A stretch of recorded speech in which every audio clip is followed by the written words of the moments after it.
Gonzaga made the top 10 list for a conference freshman of the year in the transfer portal who could start right away at shooting guard.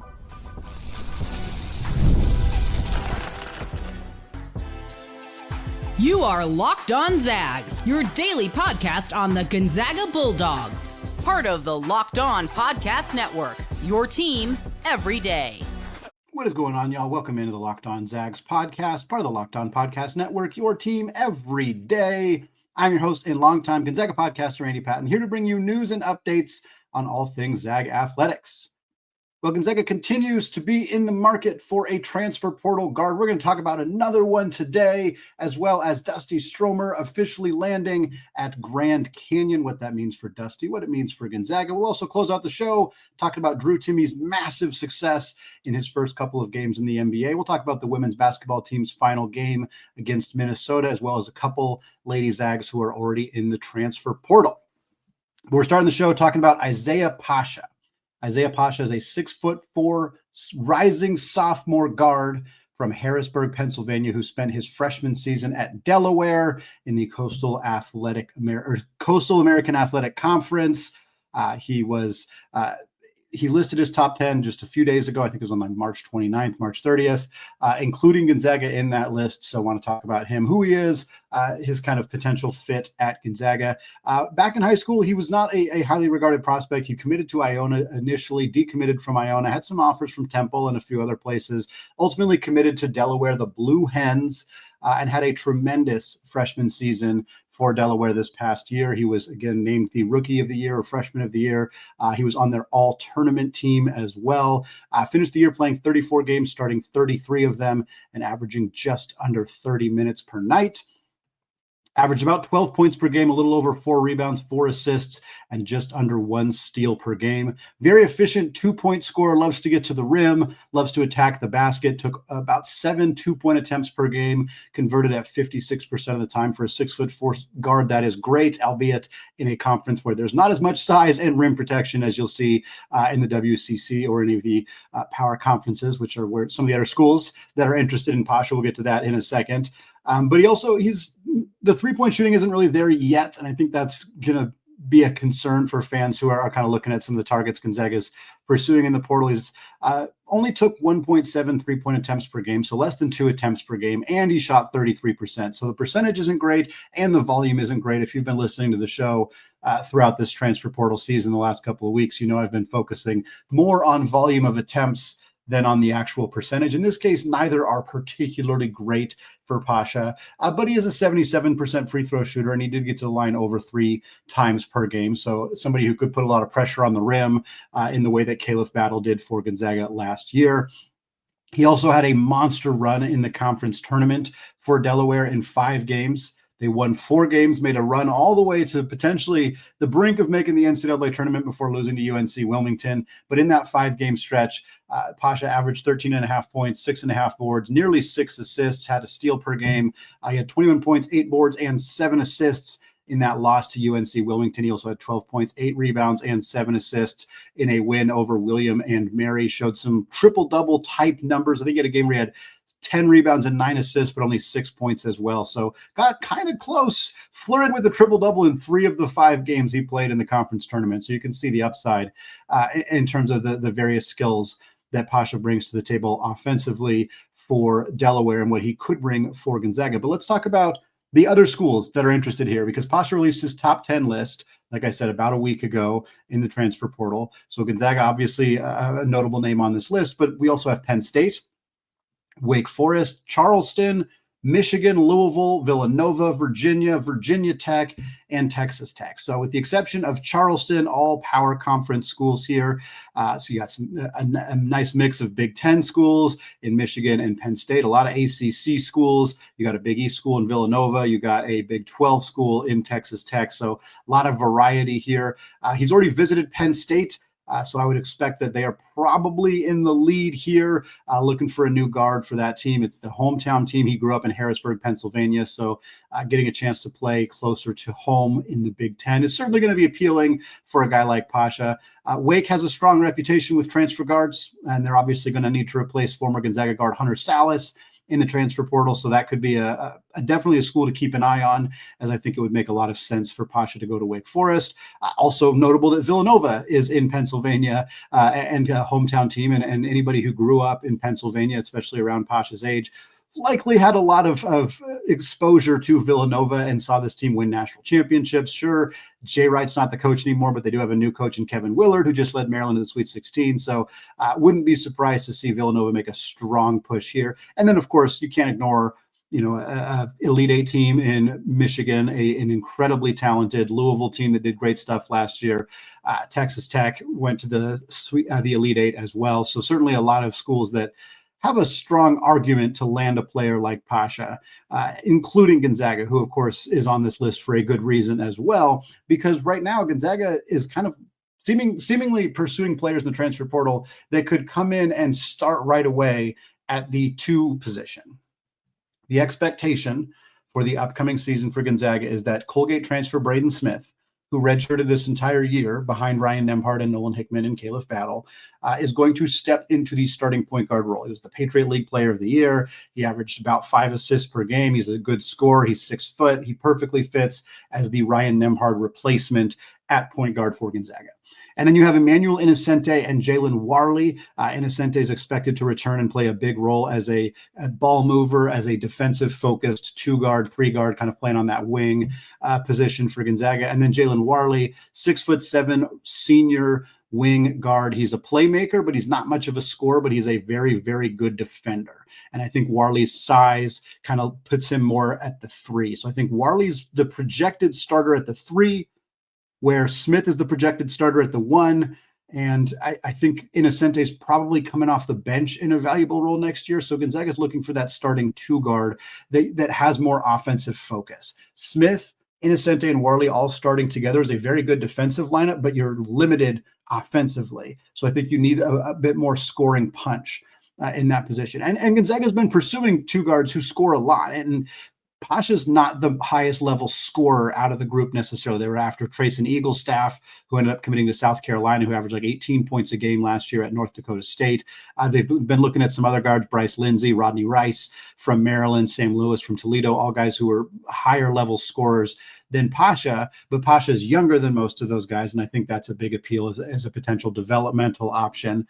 He's also a bit of a bigger guard. We've seen Gonzaga's primarily going after guards 6'3" or taller for the most part in the transfer portal. That is not incidental. I think that is very intentional by the staff, recognizing that last year's team in this kind of Nolan Hickman, Ryan Nembhard era was just limited against teams with bigger guards, and it hurt them in non-conference games, and it hurt them in the NCAA tournament. And so I think pursuing guards who have a little bit more size on them makes a lot of sense.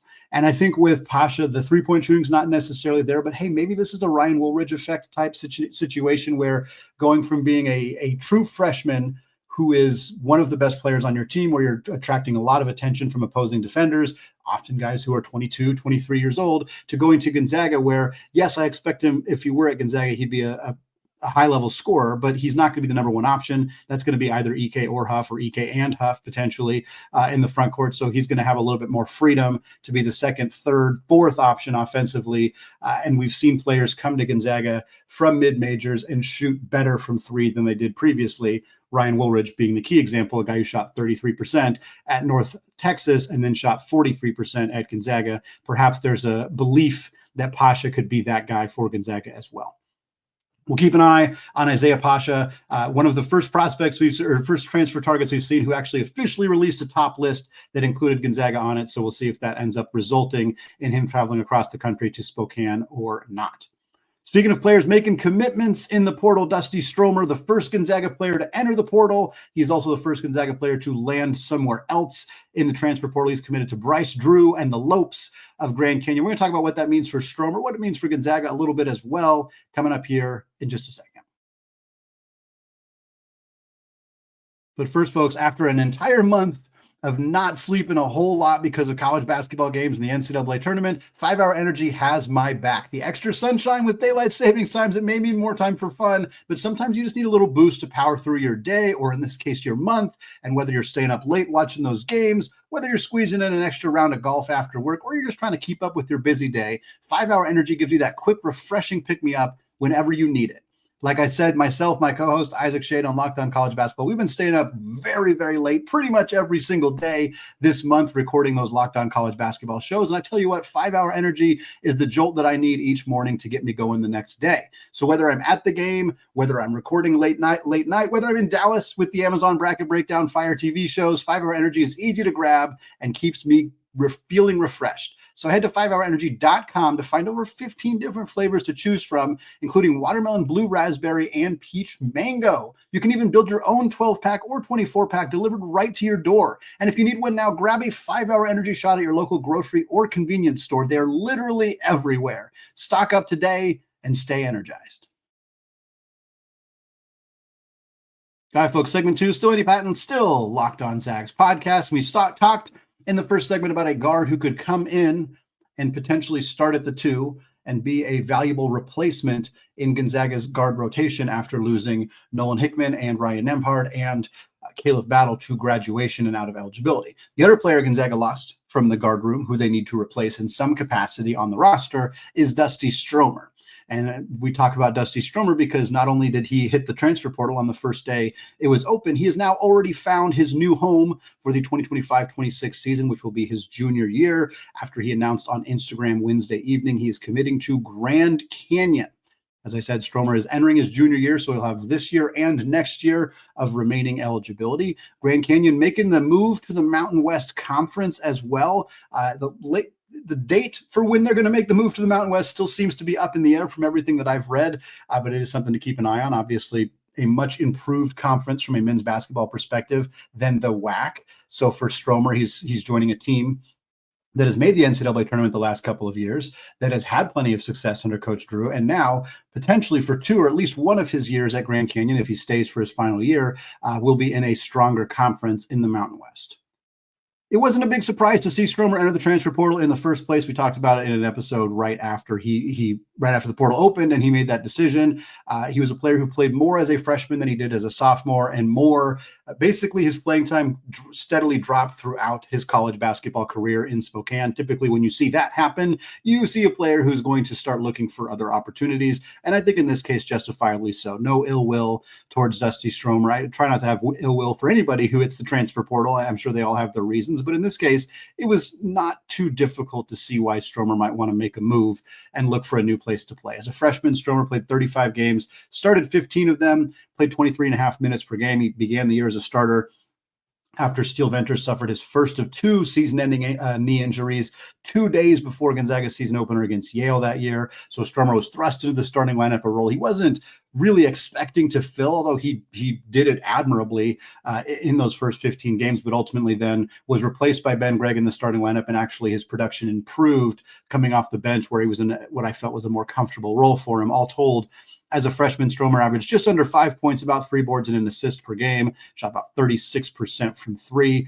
This past season started similarly for Dusty. In the first 22 games of the 34 that he played his sophomore season in Spokane, Stromer averaged 22.4 minutes per game. So basically within a minute of the same average that he had as a freshman. So he was playing the same amount. He was coming off the bench because Gonzaga had added Caleb Battle into that starting lineup spot. But his production was similar. He was scoring a little bit more. Everything was kind of trending towards a slight increase, a slight bump for Dusty in his sophomore year, and potentially leading to a bigger bump as a junior. But then Stromer really struggled to find his outside shot in kind of the latter half of the middle of this season. The 3-point shot just kind of vanished as conference play started, and he's a good on-ball defender, but Emmanuel Innocente emerged as a better on-ball defender. And while Stromer, I think, is a better offensive player, he wasn't playing like a better offensive player. We're speaking candidly, he was not performing better than Innocente, and eventually Mark Few made the move and brought Innocente first into the starting lineup and then kind of had him play in a bigger role off the bench, and that resulted in Stromer being the odd man out of Gonzaga's 8-man rotation. In the final 12 games of his Gonzaga basketball career, Dusty played under 9 minutes per game, and in fact, in 5 March games, Dusty Stromer scored 2 total points. He was a non-factor completely in the month of March. And I think at that point, if you weren't already pretty sure that Dusty Stromer was going to be gone, I think it became pretty clear. And this is Dusty didn't seem to be moping, didn't seem to be complaining. I mean, we don't know what was happening behind closed doors, but there's no indication that that's what was happening. He just, was kind of out of the rotation and was not a piece that Mark Few was utilizing towards the end of this year. And with all indications being that Emmanuel Innocente is going to return to Spokane for his junior year, with Jalen Warley sitting on the bench. And I do think it's notable that Dusty Stromer's performance seemed to kind of go awry, seemed to go awry right around when Warley came to campus. I think Stromer saw the writing on the wall of like, hey, here's another guy who's 6'7", who plays my position, who's a good defender, who's a senior, who's got, I think he saw the writing on the wall and kind of thought, hey, maybe, with Smith and Warley and Innocente all in the mix, I'm not sure I'm going to get the playing time that I thought I was going to get as a junior. And so he hit the portal. And then about, a little over a week later, he lands at Grand Canyon. And Grand Canyon's had a lot of success with transfers very recently. So I like this fit for Stromer. Tyon Grant Foster started at Kansas, went to DePaul, came to Grand Canyon, was WAC Player of the Year in 2023-24, averaged over 20 points per game. Probably should have gone to the NBA. Tested out the draft waters, decided to come back and had a worse senior season, which is unfortunate for him. But Bryce Drew has done good things with players who've transferred down from like the high major levels and come to Grand Canyon. Jacoby Coles on this roster this past season was very good at the power forward position after transferring from TCU. Duke Brennan started at Arizona State, has developed into a very, very good forward for Grand Canyon as well. Ray Harrison started at, I think, Presbyterian, was a super high level scorer there and has been a high level scorer at Grand Canyon the last couple of years as well. They've had many, many others. Those are just a few that come to mind in recent years for Coach Drew and the Lopes. They've also been, like I said, NCAA tournament the last couple of years. They were a 12 seed 2 years ago. They were 13 seed this past year. 2 years ago as a 12 seed, they upset 5-seeded St. Mary's in Spokane, and we're up against Alabama in the second half. An Alabama team, mind you, that went to the Elite Eight that season, and Grand Canyon was up on them in the second half before ultimately not being able to close that thing out. But this is a team that has had consistent success in the regular season, that has played challenging non-conference schedules, that has dominated in the Western Athletic Conference, that's moving to a Mountain West Conference that even without the teams that are moving to the Pac-12, this Mountain West is still going to have New Mexico, who's great. They're still going to have UNLV, who's a solid program. They're still going to have Nevada, who's a solid program. Like, this is still a quality men's basketball conference that should be a multi-bid league in the NCAA tournament. And Grand Canyon's going to be well within that mix whenever they end up making that move. It's closer to home for Dusty Stromer. He's from Sherman Oaks, California. So for him, he gets to be in similar weather in Phoenix, Arizona. It's a little hotter there, but at least more similar than Spokane, which is very different, closer to his family, closer to his friends from high school, and an opportunity to play more minutes. This Grand Canyon roster has already had quite a few players in the portal. They just landed a wing in the portal literally about an hour before I hit the record button. So trying to project what Stromer's role is going to look like is a little foggy because their roster is very far from set at this point. But I think the expectation is that Stromer will get an opportunity to showcase more offensive versatility than he did at Gonzaga. And that leads to the final question. This is the biggest question I have about Dusty Stromer and something I will be watching for this year, even though he's no longer on this roster. Can Dusty Stromer prove that he is more than just a catch-and-shoot offensive player? Because thus far, that is really all he has shown offensively. And some of that could be because he is limited to just being that. Some of that could be that's all he was asked to do in Gonzaga's offense, and he wants to attempt to fill a bigger role. It could be a combination of both those things, or it could be that he does have more ability to put the ball on the deck, to do more things offensively than he was given the opportunity to do at Gonzaga. That's what I'm going to be watching for. I'm very curious because I think he's going to be a good defender. He's going to be, he's going to be a good on-ball defender. He's going to harass guards in the WAC or the Mountain West the way that he did at Gonzaga. But can he develop more of a bag offensively? He had issues with turnovers at Gonzaga, a lot of lazy passes that I know frustrated fans, once or twice a game for Dusty. Can we see that offensive game develop? Because he didn't get that opportunity at Gonzaga. And I think he's going to get that opportunity at Grand Canyon. I'm very curious to see how that plays out for him in his junior season with the Lopes. Well, folks, Drew Timme completely proved that he belonged in the NBA after just 1 week and 3 games. We're going to talk about that and a few other updates coming up here in just a second. But first, folks, March Madness is wrapping up, and FanDuel is giving you the chance to get in on the action like never before. Right now, new customers can get $200 in bonus bets when your first $5 bet wins. That's 200 extra bucks to use on everything from buzzer beaters to your Final Four matchup to even who's cutting down the nets. On FanDuel, when you win, you get paid instantly. No waiting around. With tournament games happening a couple more times this week, Saturday and Monday, there's always exciting action to get in on. And right now, we have odds for the national championship. Duke, your front runner, plus 110. Florida next at plus 270. Houston next at plus 400. And then Auburn, the number one overall seed coming into the tournament, has the fourth highest odds or lowest odds to win the championship at plus 500. So visit FanDuel.com and get in on the college hoops action all tournament long. Today's episode is also brought to you by Varsity Icons. Folks, get ready to bring your favorite Zags to life. VarsityIcons.com delivers the ultimate collection of action figures that honors current and former Zags. Varsity Icons is the premier sports collectible figure for your Gonzaga Bulldogs. Today, we're highlighting everybody's fan favorite here on YouTube. You can see it, Ben Gregg. The mission of Varsity Icons is to create figures of current and former Zags for everybody to collect and enjoy. There's no question that Varsity Icons wanted to highlight Ben Gregg to be their first player. He's been a fan favorite since he joined the Zags back in 2021. Ben exemplified what it means to be a Gonzaga Bulldog every time he stepped on the court. We're excited to create more of your favorite Zags in the future, so stay tuned and order your Varsity Icons Ben Gregg figure today at varsityicons.com. Varsity Icons, where icons live forever. All right, folks, segment 3, still Andy Patton, still Locked On Zags podcast. Closing out the show with a few NBA updates, few updates on the women's basketball side as well. We start with Drew Timme because after a year and a half, Drew Timme finally got his opportunity to play in the NBA. He went undrafted after a prolific 4-year career at Gonzaga. We're not shocked by that. There was concerns about his defense, his age, the three-point shooting, etc. Has an injury-riddled first professional season in the G League with the Wisconsin Herd. This year, he spends most of his time with the Long Island Nets. And in the last couple of weeks before finally getting a new contract, he dominated. He had a 50-point game in the G League with Long Island. He had a 35-point game. He had a triple-double. He had a couple triple-doubles, actually. 2 out of his 3 games in a certain stretch were all triple-doubles. And then finally, the Nets said, okay, enough is enough. We've seen all we need to see. He got signed to a 2-year NBA contract, immediately promoted to the big club.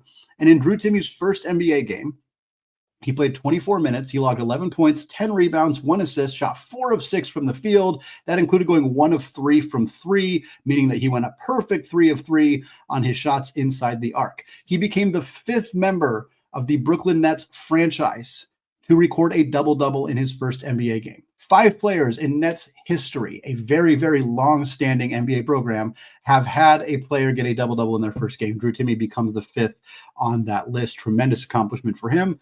And then in his second game, with his parents in town, you watch the highlights videos on YouTube or you watch them on social media, you can see his parents celebrating him. Very fun to see them back on the TV screen after seeing so much of them over his 4-year career in Spokane.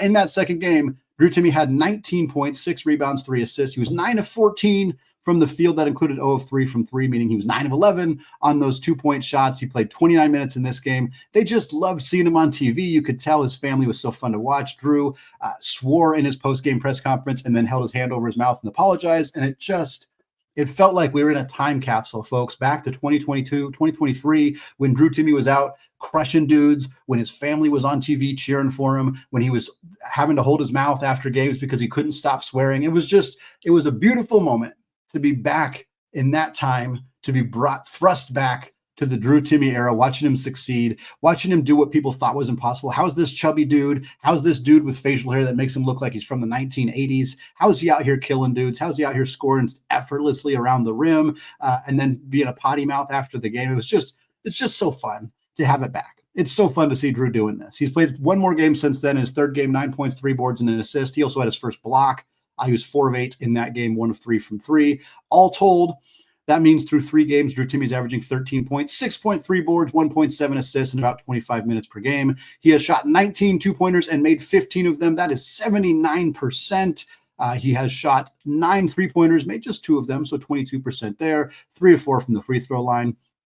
He's doing a great job of finding his spots. His first bucket was kind of him slipping beneath a defender and getting wide open for an easy lay-in. He's had a few of his trademark spin move points around the basket. He's confidently taken some threes again. 2 of 9 is not great in that area, but I like seeing him be confident with that outside shot. It's certainly an area he's going to need to showcase some confidence and some more consistency in order to kind of stick in the NBA level. Sure, the defense is questionable. Sure, Brooklyn's bad. Sure, it's that time of the year where dudes are getting called up from their two-way contracts, and you're seeing a lot of tanking teams playing guys who don't typically play. All of that's true. All those caveats exist. But that doesn't mean it hasn't been really fun to watch Drew go out there and have some really productive performances to prove that he is more than capable of scoring at this level in the NBA. People doubted that he could do that.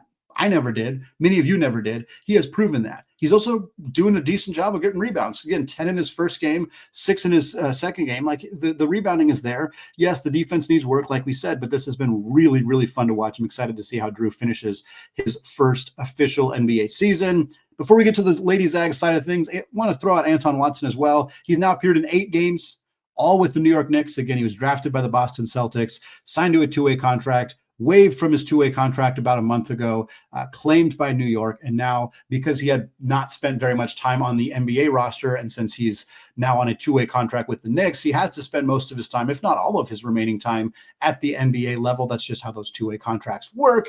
And so we've seen Anton, he's not getting a lot of playing time. He's played in 8 games for the Knicks, but he's played 21 total minutes. Basically, all of his minutes are coming in late game garbage time situations, final 2 minutes type stuff. He's scored 8 total points with 3 boards, 2 assists, a steal. He's got a pair of turnovers, 4 of 8 on 2-pointers, 0 of 1. He's taken 1 3-pointer in his NBA career so far. But hey, Anton Watson's in the NBA. Drew Timme and Anton Watson are both playing in the NBA for New York-based professional basketball teams. That's cool. It's fun. I'm happy to see it for both of them. These guys were close friends, teammates for 4 years at Gonzaga. Now they're both getting a chance to showcase their skills at the NBA level. Just a fun time to be a fan of Zags who are in the NBA. And then we'll end the show here. The Lady Zags season came to an end against Minnesota in the WBIT quarterfinals. This happened back on March 27th. So we're almost a week out of that, so I apologize for being late on the update here.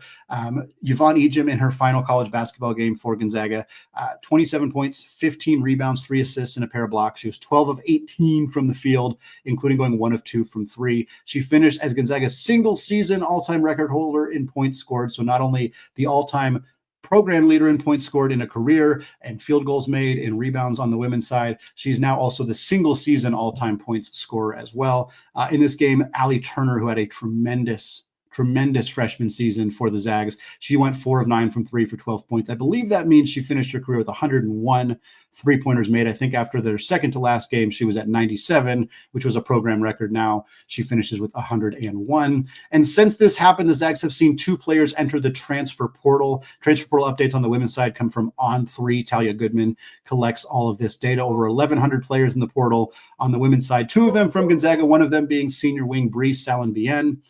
Bree spent 3 years at Gonzaga. She missed a year with an injury, so she does have an extra year of eligibility. Was kind of hoping she would be back, kind of provide a veteran presence, 5th-year senior for this team. Unfortunately, she enters the portal having averaged 6.5 points, 3 boards, 1.5 assists in 21 games this past year. She missed part of the season with an injury. She's dealt with significant knee injuries for most of her Gonzaga basketball career. Only played 62 total games at Gonzaga, averaged about 4 points in 13 minutes per game. Wishing Bree the best of luck. She's from Michigan. Perhaps she'll be end up a little closer to home next year. We'll see what happens there. And then junior guard Claire O'Connor enters the portal as well. Was a small bit player as a freshman, played a much bigger role this past year as a sophomore. 7.5 points, 3.5 boards, 1 assist, 1 steal in 34 games, started 29 of them. Played 23.5 minutes per game this past year, shot 41% from 3 on 3.5 attempts per game. So it's tough to lose that outside shooting for a team that's already losing Taylor Dalton to graduation, already losing Bree Salenbien to the transfer portal, and obviously losing their front court depth with Yvonne Ejim and Maud Hybens both moving on. Lots of holes for Coach Lisa Fortier to fill next year. We'll keep you up to date on that throughout the offseason as well. But folks, that is going to wrap it up for me today here on the Locked On Zags podcast. I want to thank all of you for making the show your first listen or your first watch of the day.